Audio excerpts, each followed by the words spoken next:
और अगर कोई भी व्यक्ति इनके खिलाफ बोलता है, अपने अधिकारों की बात करता है, तो उसके ऊपर ठप्पा लगाते हैं कि ये तो देशद्रोही है।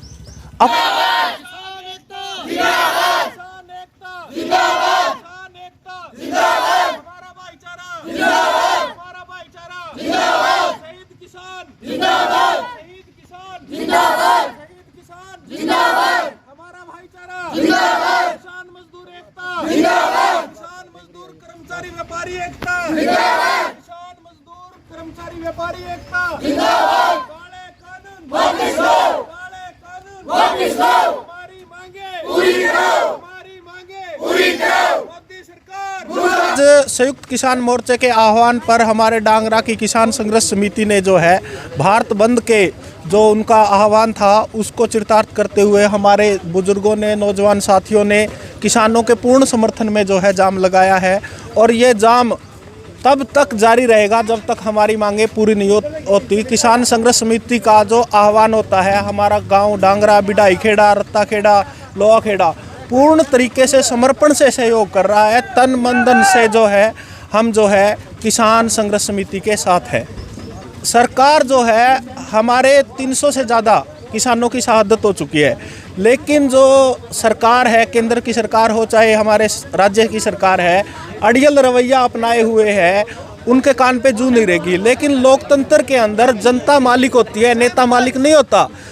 सरकार को जनता के हितों के लिए कानून बनाने पड़ते हैं और जनता के हितों को ध्यान में रख के उसको फैसले लेने होते हैं। लेकिन मोदी सरकार ने जो ये गलत फैसला लिया है, जिसमें कर्मचारी, व्यापारी, छोटा दुकानदार सबकी गर्दन कटेगी। सबसे पहले उसकी गर्दन कटेगी जो अनाज मोल लेके खा रहा है, क्योंकि कॉरपोरेट जगत अपनी जो काम करता है वो मुनाफे के लिए करता है। अगर वो अनाज हमारा किसानों का कॉन्ट्रैक्ट फार्मिंग करवा के हमसे खेती करवाएगा, अनाज पे उसका हक होगा, तो वो मन चाहे दामों पे अपना अनाज जो है आम जनता को बेचेगा।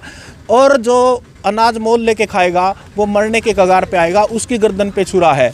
उसके बाद जो किसान की ज़मीन है धीरे धीरे वो उसके ऊपर भी कब्जा कर लेगा। जैसे सरकारी कंपनी BSNL फेल होगी जियो आने से, प्राइवेट हॉस्पिटल आने से जो है सरकारी हॉस्पिटल फेल हो गए, प्राइवेट स्कूल आने से सरकारी स्कूल फेल हो गए। इसी प्रकार अगर ये काला कानून लागू हो जाता है तो उस प्रकार जो है किसान अपनी ज़मीन खो देगा और उसका कोई अस्तित्व ही नहीं बचेगा। हम अपनी ज़मीन पे मजदूर बन जाएंगे। आज जो है स्टेट गवर्नमेंट ने जो है किसानों का जो आंदोलन चल रहा है उसकी आड़ में जितने भी जो संयुक्त मोर्चा का आह्वान आता है और जो गांव के युवा बुजुर्ग सभी उसमें बढ़ चढ़ कर सहयोग लेते हैं, तो खट्टर सरकार ने इस एकता में फूट डालने के लिए, इनको आपस में पाड़ने के लिए जो है बिजली के छापे मरवा रही है सरकार। घर घर में बिजली को, और इतना अधिक जुर्माना एक छोटे जमींदार के ऊपर लाद देते हैं कि वो तो अपनी जीवन में खेती से तो उसको उतार ही नहीं सकता।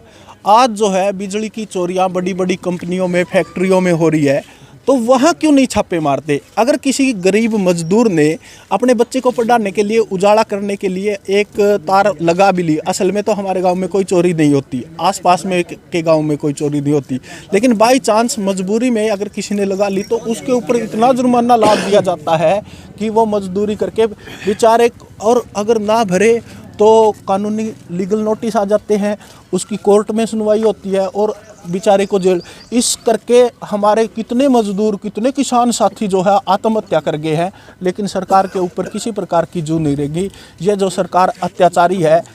जर्मनी में जो विश्व का तानाशाह हिटलर हुआ है, और आज जो है वर्तमान में भारतवर्ष में मोदी और खट्टर इतने तानाशाह हो चुके हैं कि जैसे मुर्गे के से पाँख पाड़ते हैं ना, और उसको सांस लेने को भी विकास समझते हैं, तो यहाँ तो ऐसी स्थिति उन्होंने उत्पन्न कर रखी है कि जनता सांस ले उसको ही विकास समझे, जनता अपने अधिकारों की बात ना करे, बस इनके पीछे जो है अंधभक्त बन के लगे जाओ तो देश का। और अगर कोई भी व्यक्ति इनके खिलाफ बोलता है, अपने अधिकारों की बात करता है, तो उसके ऊपर ठप्पा लगाते हैं कि ये तो देशद्रोही है।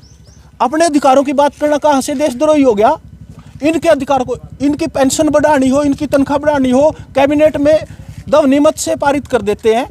और जब किसान अपनी फसल की MSP मांग रहा है, मिनिमम सपोर्ट प्राइस, मतलब कम से कम मूल्य, उसके ऊपर इनको दिक्कत है। और हम माचिस की डिब्बी या ये पेन भी खरीदते हैं एमआरपी मैक्सिमम रिटेल प्राइस पे खरीदते हैं कि अधिकतम से अधिकतम मूल्य इसका ये हो सकता है। एमएसपी पे जो है इनको दिक्कत आने लगी है। तो हम कहाँ से, एक मित्र आप जैसा पत्रकार साथी हमारे पास आया तो उसने कहा अरे तुम तो इतनी बड़ी फैक्ट्री के मालिक हो, 1 मन अनाज बीजते हो और 65 मन अनाज निकालते हो।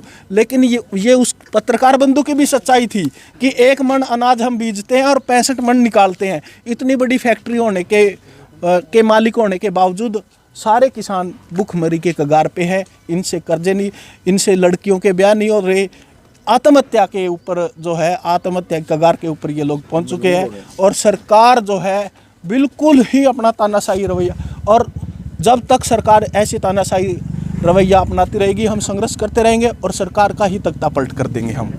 जैसे कि ये बिजली वाले आते हैं, छापा मारते हैं, एक रीडिंग लेने वाला डीसी रेट का वर्कर वो आकर के मीटरों के फोटो खींचता है और जाके एसडीओ जई जो भी है उनको कहता है हम गांव में बोर्ड लगाएंगे कि हमारे गांव में बिजली छापामारी के लिए कोई ना आएगा तो वो अपनी जान माल का आप जिम्मेवार होगा। हम कल यहाँ पे जैसे हमने बैनर लगाए हैं, वो एक बैनर बिजली विभाग के लिए भी लगाएंगे।